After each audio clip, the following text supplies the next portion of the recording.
आजादी का गुण गाया हमने, आजादी ना इस उसके नारे। क्या 1947 में जो भारत आजाद हुआ, क्या उसमें हम आ पाए हैं? इनकलाब जिंदाबाद, भारत छोड़ो के नारों से हमने अंग्रेजों को तो मार भगाया, पर क्या हमने इस भारत में सच्ची आजादी का अनुभव पाया है? हरे कृष्ण एवरीवन। तो कैसे हैं आप सब? उम्मीद है सब भले चंगे होंगे, पर पूछना मेरा फर्ज था, इसीलिए पूछा। आजाद पंछी यह कहना आज मुलाजिम नहीं, असल जिंदगी में आजादी से बड़ा कोई और फल कामी नहीं। 1947 में भारत तो आजाद हो गया था, पर बदकिस्मती से भारतीय आजाद नहीं हो पाए। उनकी पिछड़ी सोच से, रूढ़िवादी तौर तरीकों से और अपने कंजर्वेटिव आउटलुक से।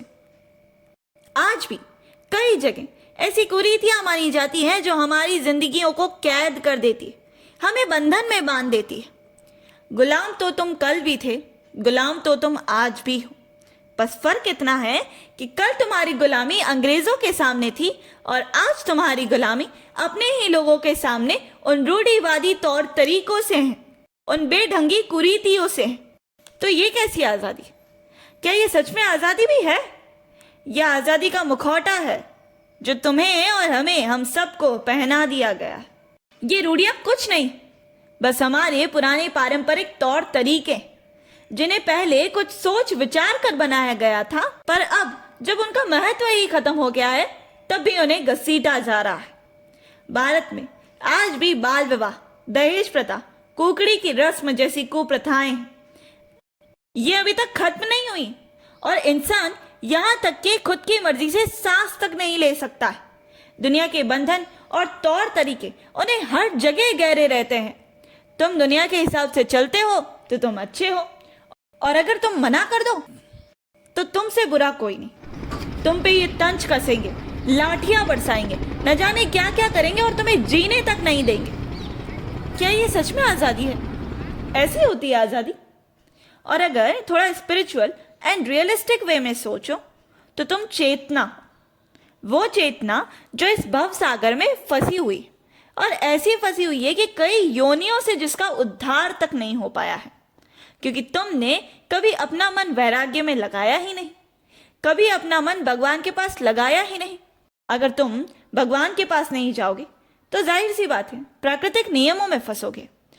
तो क्या हमें किसी भी पॉइंट पर कभी भी आजादी मिली? क्या हम आजाद हुए?